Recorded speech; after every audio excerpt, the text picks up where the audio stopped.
असल में ट्रंप के नेतन्याहू के ऑफिशियल अकाउंट से एक संदेश डाल दिया गया है।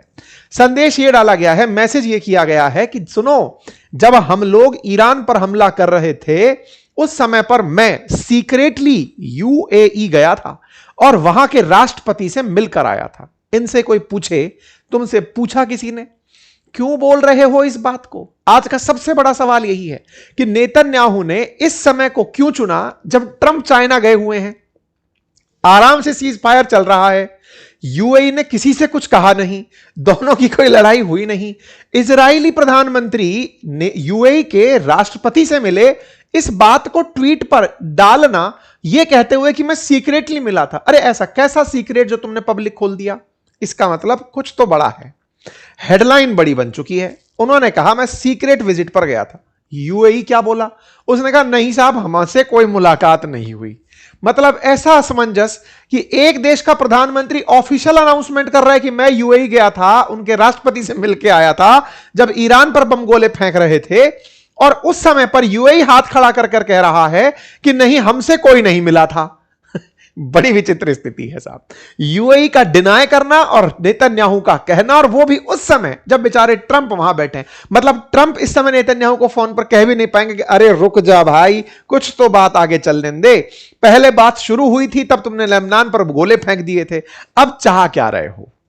आज के सेशन में जिक्र करेंगे यूएई के लिए कितना बड़ा धर्म संकट है नेतन्याहू का यह बयान। नेतन्याहू का बयान नहीं, एक बॉम्ब की तरह ट्रीट होना चाहिए। इसकी गहराई आज आप और हम डिस्कस करेंगे।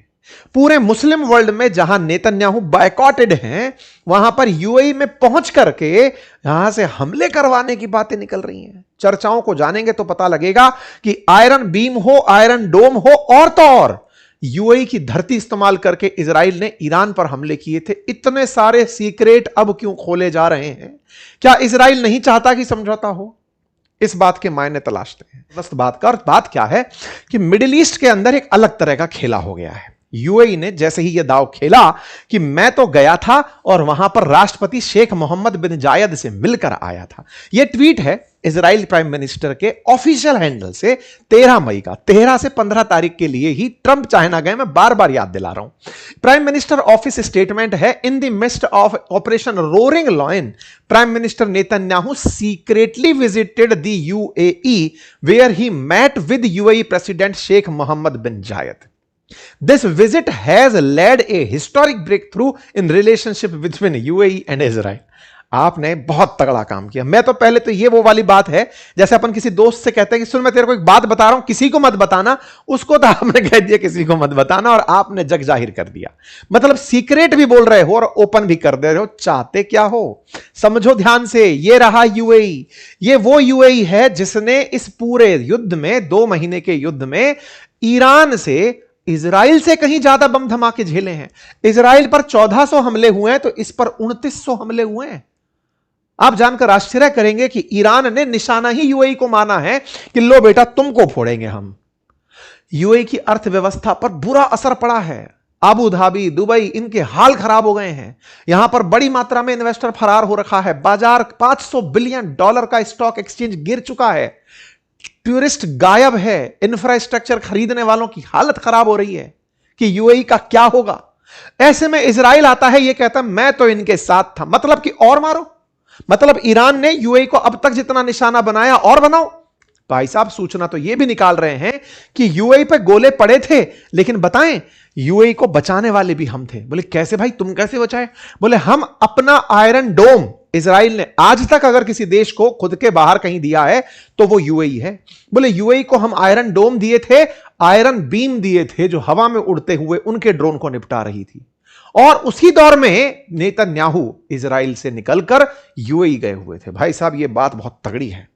ऐसी बात है कि मुस्लिम वर्ल्ड में यूएई बायकॉट कर दिया जाएगा। मतलब आप ऐसे समझिए कि यूएई मुस्लिम देशों में वो देश है जो इजराइल के साथ मित्रता रखता है। बड़ मुश्किल 5 साल पहले इसने स्वीकार किया है कि हमको तुमसे प्यार है, लेकिन इस प्यार के इजहार से आपत्ति यह है कि समाज बहिष्कृत कर देगा इनके रिश्ते को। समाज कौन सा? जीसीसी कंट्रीज का समाज, जो आकर यूएई पर चिल्ला पड़ेगा कि तुम थे वो जिसके चलते ईरान हम सबको ठोक रहा था। भाई साहब नेतन्याहू, आपने जो दाव चला है वो आप ही जानते हैं, हम तो केवल समझने का प्रयास कर रहे हैं। क्योंकि यूएई और इजराइल के जो रिश्ते हैं, इसका इतिहास अगर आप तलाशें तो यह बहुत ही खराब रहा है। मुस्लिम वर्ल्ड के साथ खड़ा रहा हमेशा यूएई, हमेशा मुस्लिम राष्ट्र है और हमेशा से ही फिलिस्तीन के समर्थन में रहा है। जिस समय पूरे अरब वर्ल्ड ये चाहते थे कि यूएई मतलब फिलिस्तीन के लिए इजराइल के खिलाफ जंग किया जाए, ये उनके साथ था। लेकिन 1990 के दशक में थोड़े बहुत हालात अमेरिका के इंटरफेरेंस से बदलने लगे। 2011 के अंदर जब परिवर्तन होने लगा अरब देशों के अंदर, सत्ता परिवर्तन जनता के विद्रोह से, तब कहीं जाकर यूएई इजराइल के प्रति नरम पड़ा था।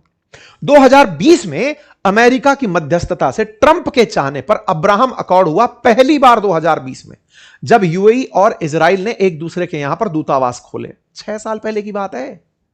ट्रंप थे पिछली बार जब आए थे तब की बात है, ये 2017 से 21 का कार्यकाल था। उस समय पर ट्रंप ने अब्राहम अकॉर्ड करवाया था, कुछ मुस्लिम देशों को यह स्वीकार करवाया था कि इजराइल एक देश है। अदरवाइज वो देश ही नहीं मानते थे, दूतावास ही नहीं होते थे, कोई फॉर्मल डिप्लोमेटिक टाइज नहीं हुआ करती थी। उस समय पर मोरक्को, सूडान, बहरेन, यूएई, इन मुस्लिम देशों को पकड़ करके इजराइल से हाथ मिलवाया था कि लो हाथ मिलाओ। इन जीसीसी कंट्रीज में अकेला देश था यूएई। फिर बहरेन साथ में आया कि सर मैं भी चलता हूं साथ में आपके साथ ही। यह वो तस्वीर है, ऐतिहासिक तस्वीर, जब नेतन्याहू के साथ यूएई के विदेश मंत्री खड़े हुए हैं। और ऐसा होते ही 2020 में ईरान ने इनको भला बुरा कहा था कि देखला पता चल गया तुम उसके साथ थे। मतलब इजराइल को पसंद नहीं करता ईरान, अब तुम जाकर अगर उससे जुड़े हो तो बेटा तुम हमारे दुश्मन हो। इस 11 से 25 के बीच में, मतलब 21 से 25 के बीच में, जब इजराइल और यूएई का प्यार बढ़ रहा था, इस दौरान जो खेल हुआ वो क्या था कि इजराइल ने यूएई के साथ बहुत तेजी से रिलेशनशिप आगे दौड़ाई। मतलब इतना तेजी से कि जीरो ट्रेड से बिलियंस ऑफ डॉलर ट्रेड तक पहुंच गए, लेके साइबर सिक्योरिटी, इंटेलिजेंस, एग्रीकल्चर, जो भी इजराइल के पास बेहतर था सब, और तो और रक्षा क्षेत्र में भी आगे बढ़ना शुरू कर दिए। फ्री ट्रेड एग्रीमेंट तक कर डाला। मतलब 5 साल में इतना प्यार कि भाई साहब हेडलाइन बन गई, आई लव यू टू, अरे sorry I too you too. जी हां, इंडिया, इजराइल, यूएई और यूएसए मिलकर के एक ऐसा ग्रुप बना लिए जो सैन्य गठबंधन तो नहीं था लेकिन एक आर्थिक गठबंधन था। भारत इजराइल की मदद से यूएई को साथ साधते हुए अमेरिका के साथ एक गठबंधन बना लिया। मतलब यह ऐसा गठबंधन था जो अपने आप में व्यापारिक दृष्टिकोण से लाइक माइंडेड लोगों के साथ था। इजराइल और अमेरिका एकदम करीबी और इधर यूएई और भारत एकदम करीबी, बना India, Israel, UAE, USA, I2U2। इस I2U2 को 2022 के सबसे तगड़े इवेंट्स में से एक माना गया था। मतलब अमेरिका ने इजराइल और यूएई को साथ लाने का भरसक प्रयास कर दिया था। यह प्रयास इतना जबरदस्त था कि जब फरवरी 28 में इजराइल और अमेरिका ने मिलकर के खमेनी को मारा, उस समय पर ईरान ने इजराइल पर पैसा वेस्ट नहीं किया, वो सीधा यूएई पर गोले दागा। इतने गोले दागा कि ईरान ने यूएई को इजराइल समझकर ही गुस्सा निकाला कि लो बेटा तुम खाओ पहले। और इतनी तेज दिक्कतें खड़ी करी कि वो आज एक हेडलाइन है 2026 की कि साहब यूएई पर सबसे ज्यादा हमले हुए थे। नंबर्स में देखें तो 2800 से ज्यादा हमले, सेकंड नंबर पर इजराइल आता है टोटल हमलों में। जीसीसी कंट्रीज में सब पर हमले थे लेकिन यूएई नंबर 1 पर था, जैसे यूएई युद्ध लड़ रहा हो। अगर आप डेट वाइज देखें तो सैकड़ों की संख्या में ड्रोन और मिसाइल हमले थे यूएई के ऊपर। एक पूरा पूरा ग्राफ बनकर आता है। यूएई इस बात पर बहुत चिढ़ा था और इस समय ईरान को खूब धमकाया गया था कि तुम ऐसा करोगे तो हम तुम्हारे खिलाफ मोर्चा खोल देंगे। जनता को लगा कि यूएई कुछ कर नहीं रहा है। हमने पिछले सेशन में भी डिप्लोमेटिक डेस्क का जो डिस्कशन हुआ था पिछली बार, उस समय हमने ये सवाल पूछा था डिप्लोमेट्स से कि यूएई करता क्यों नहीं है कुछ। अब इजराइल खुद निकलकर बता दिया कि सुनो, उसने युद्ध लड़ा था हमारे साथ। भाई साहब ऐसा कैसा युद्ध कि आपके यहां से मिसाइल चल रही है, किसी को पता नहीं चल रहा है। गजब बात हो रही है। मतलब समझने वाली बात यह है कि यूएई और इजराइल का गठबंधन इतना टाइट हो गया था उस पूरे वॉर से पहले, जिसकी कल्पना मार्केट को हवा हवा में भी नहीं लगी।